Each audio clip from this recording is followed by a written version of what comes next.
Excellences, Mesdames et Messieurs les ministres de l'Agriculture, distingués participants, j'ai l'honneur de vous présenter le rapport de la réunion du Comité consultatif pour l'agriculture et l'alimentation qui s'est tenue à Abuja, Nigeria, du 9 au 10 décembre 2016. Point 1. Introduction. À l'initiative de la Commission de la CEDEAO,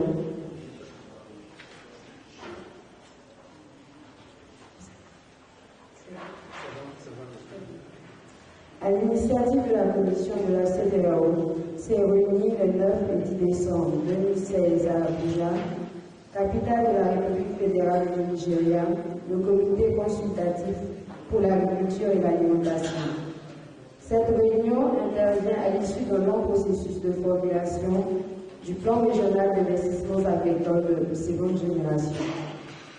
On prit part à la réunion les représentants des 15 États membres de la CEDEAO, de la Commission de la CEDEAO, des groupes d'acteurs parmi lesquels les organisations de producteurs, OPA, APES, RDM, COREX, du secteur privé, FEOACI, RECAO, ROAC, COFENAVI, du réseau genre AFAO, BILDA, de la société civile Indatacic, Oxfam, d'organisations régionales de jeunes, des institutions techniques d'appui parmi lesquelles le CIS, y compris CTAG, la FAO, le CORAF, l'IFPRI, AFTC, Africa Rice, CESAO OCDE, African Youth Initiative on Climate Change, Hub Rural, Africa Leads, Inter-Réseau Développement Rural, des partenaires techniques et financiers de l'ECOWAP Donors Group, d'autres coalitions d'acteurs non étatiques, des personnes ressources.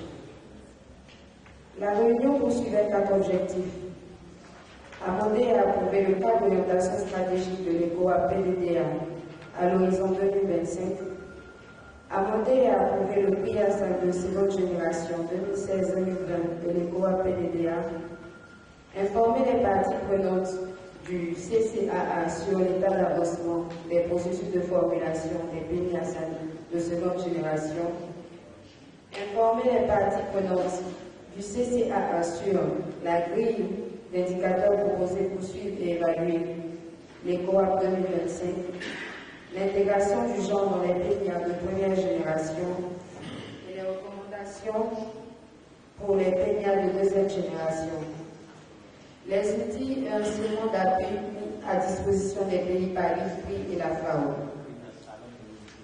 La cérémonie d'ouverture de la réunion a été marquée par 3 allocutions. Le président Djibo Bagnan au nom des acteurs non étatiques, Dr Johnson Boadou, directeur de l'environnement au nom du commissaire en charge de l'agriculture, de l'environnement et des ressources en eau de la commission de la CEDEAO, Dr Charles McLean, Deputy Minister of Agriculture for Planning and Development au nom du ministre de l'Agriculture du Libéria. Point 2. Déroulement des travaux. Les travaux ont été structurés autour de 5 grandes sessions. La présentation et l'examen du cadre d'orientation stratégique 2025 et du prix ASAN 2016-2020, ainsi que du cadre de suivi, évaluation.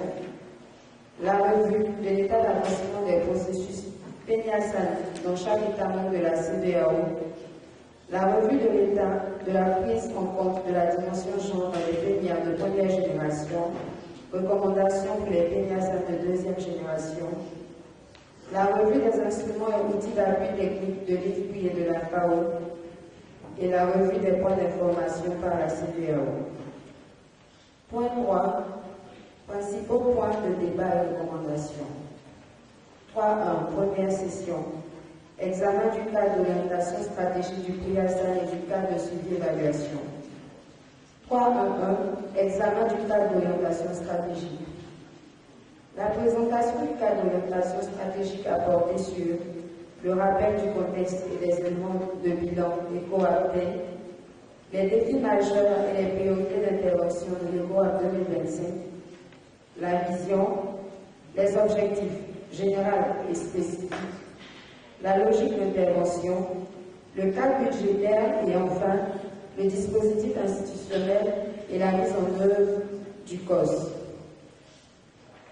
Suite à la présentation, la qualité du document et sa pertinence ont été saluées par tous les participants. Ils ont apporté des amendements et suggestions et recommandé au CMS d'adopter, sous réserve d'une dernière lecture, permettant d'améliorer le document sur la base des contributions et amendements des participants, le document de cadre d'orientation stratégique. 3.1.2. Examen du prix Hassan. La présentation du document de prix Hassan 2016-2020 a été structurée autour des points suivants. Les objectifs généraux et spécifiques du prix Hassan 2016-2020, les trois missions principales du niveau régional, les leviers de la mise en œuvre, le cadre de résultats, la logique d'intervention détaillée avec pour chaque objectif spécifique, les résultats et les activités programmées, et enfin le cadrage budgétaire. Suite à la présentation, la richesse, la qualité et la cohérence du document préparé sous l'égide du groupe technique de suivi ont été unanimement salués. Le CCAA a apporté plusieurs suggestions et améliorations et recommande, sous réserve d'une relecture générale du document et de la prise en considération de ses contributions et amendements, au CMS de valider le document de prix Hassan. 3.1.3. Examen du cadre de suivi-évaluation. La commission de la CEDEAO a présenté l'état d'avancement des travaux du groupe de travail sur le suivi-évaluation de l'ECOA-PDVA. Après avoir appelé les origines et les fondements du dispositif, elle a insisté sur l'importance du suivi-évaluation, instrument privilégié de mesure des performances du secteur agro-silvopastoral et halieutique, des impacts de la politique, des programmes et projets mis en œuvre. Suite à la présentation, les participants ont salué les progrès accomplis et encouragé le groupe à finaliser le dispositif, la sélection des indicateurs, la définition des baselines, etc. et enfin à renforcer les capacités des parties prenantes pour la mise en œuvre effective du dispositif. 3.2. Deuxième session, état d'avancement des processus PNIASAN. La deuxième session a permis au CCAA de prendre connaissance de l'état d'avancement du processus PNIA dans chaque pays. Tous les pays ont présenté les étapes de mise en œuvre de la feuille de route adoptée à Abidjan en mai 2016. D'une façon générale, l'ensemble des pays sont engagés dans le processus de formulation du PNIASAN deuxième génération et sont en très grande majorité en capacité de procéder à la validation nationale avant fin juin 2017. 3.3. Troisième session, état d'avancement d'intégration de l'approche genre dans les PNIA de première génération. La problématique de la prise en compte du genre dans les plans d'investissements agricoles de l'ECOA a été débattue par le CCAA autour de deux présentations, respectivement faites par la CEDEAO et la FAO. Après avoir situé la position et le rôle de la femme dans le secteur agro-silvopastoral et halieutique, dans l'alimentation et la nutrition, la présentation de la CEDEAO a porté sur le projet de coopération technique CEDEAO-FAO qui offre un ensemble d'instruments d'une meilleure prise en charge du genre dans la conception, la mise en œuvre, le suivi et l'évaluation des PNIASAN et du PRIASAN de seconde génération. Il s'agit notamment d'outils de diagnostic pour la prise en compte du genre dans les problématiques, sécurité alimentaire, nutrition, etc., dans les politiques, ECOAP et programmes PRIASAN, PNIASAN. La présentation de la FAO a évoqué les résultats provisoires de l'étude pays sur le genre dans le secteur agro-silvopastoral et halieutique, étude réalisée en référence à l'initiative Fin Zéro, aux systèmes alimentaires et nutritionnels, aux implications des changements climatiques, à la résilience et au PRIASAN. Dans tous ces domaines, la présentation a pointé les déficits de prise en compte du genre et ouvert des modalités de résorption de ces déficits. Constatons que les pays ont commencé à internaliser la dimension genre dans les processus PNIA, le CCAA a salué l'évolution enregistrée en matière de genre par rapport à la première génération, avec l'existence d'un réseau genre entièrement impliqué dans le processus de formulation des PNIASAN et du PRIASAN, la contribution d'experts genre mise à disposition par les institutions régionales, CEDEAO, FAO, CORAB, pour aider à l'opérationnalisation de l'approche genre dans le processus ECOA-PDDA, la disponibilité de l'étude CEDEAO-FAO. Les participants ont insisté sur la nécessité de valoriser l'étude CEDEAO-FAO, les documents de diagnostic qui existent dans les pays, et de veiller à la prise en compte de l'égalité genre dans la planification, la budgétisation et le suivi évaluation. 4e session. Revue des instruments et outils d'appui technique de l'IFPRI et de la FAO. L'IFPRI a mis l'accent sur l'instrument d'accompagnement qu'il propose au pays. Il s'agit d'un modèle d'analyse des potentialités agricoles pour une meilleure définition des options de développement. Le modèle permet un bon ciblage des activités et des secteurs, chaînes de valeur et pôles de production porteurs d'accélération de la croissance et de la transformation du secteur agricole. Cet accompagnement repose sur un réseau d'experts formés par l'IFPRI qui maîtrise les outils de modélisation qu'il a développés. Dans sa communication, la FAO a insisté sur son background dans le secteur agricole, conseil politique pour atteindre les objectifs, génération de données statistiques, gestion du cycle des projets, appui technique à la promotion des filières, prise en compte des dimensions transversales, nutrition, genre, changement climatique, droit à l'alimentation, renforcement de capacité des acteurs et des institutions. La FAO pourrait mettre à disposition des pays qui en font la demande son expertise dans chacun de ces domaines. La FAO attire l'attention des États sur la nécessité d'assurer une grande cohérence des interventions des différents partenaires. 5e session, revue des points d'information de la commission de la CEDEAO. La commission de la CEDEAO a informé le CCAA de l'état d'avancement et de mise en œuvre de la stratégie de stockage de la communauté et plus particulièrement de la réserve régionale de sécurité alimentaire. Bien que les ressources aient été budgétisées par la Commission, les crises régionales n'ont pas permis de mobiliser les ressources prévues. En revanche, le projet d'appui européen à la réserve, doté d'un budget de 56 millions d'euros, a permis d'engager la mise en œuvre concrète et en particulier la mise en place de l'unité technique logée à Lara et d'effectuer les premiers achats pour un volume de 31 500 tonnes. La Commission a attiré l'attention sur l'ensemble des décisions qui devront être prises par le comité ministériel de suivi et en particulier la mise en place du comité de gestion, la signature des mémorandums entre la Commission et les États membres et enfin la réforme institutionnelle de l'ARA pour intégrer l'unité technique de gestion de la réserve.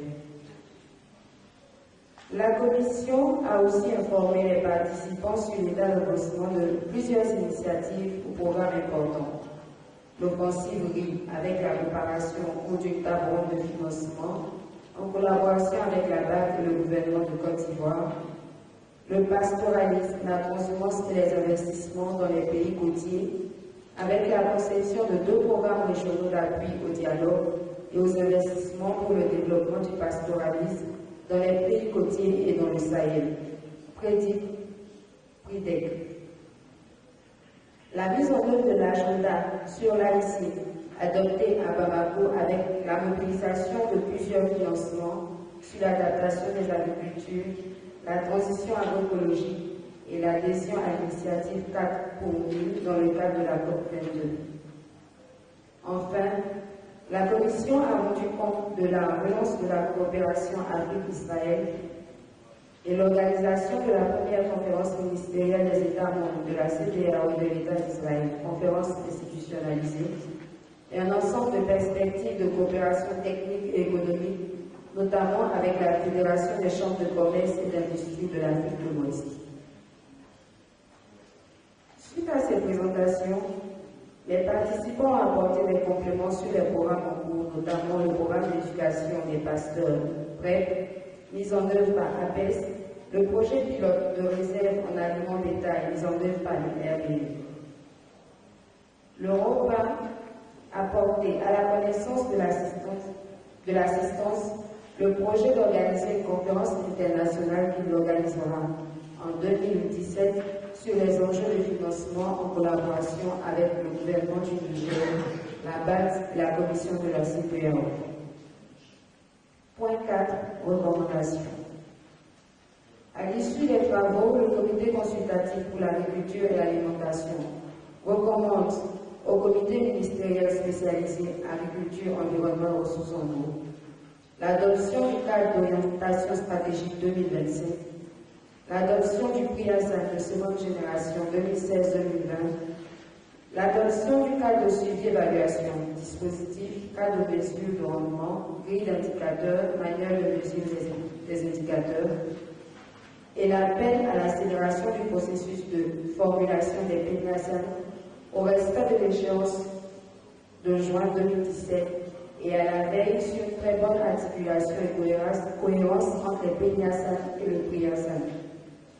Il recommande à la commission de la CBAO d'engager une large diffusion et communication de ces documents de référence et du résumé synthétique du COS et du PRIASAN auprès des pays, acteurs, partenaires techniques et financiers, médias.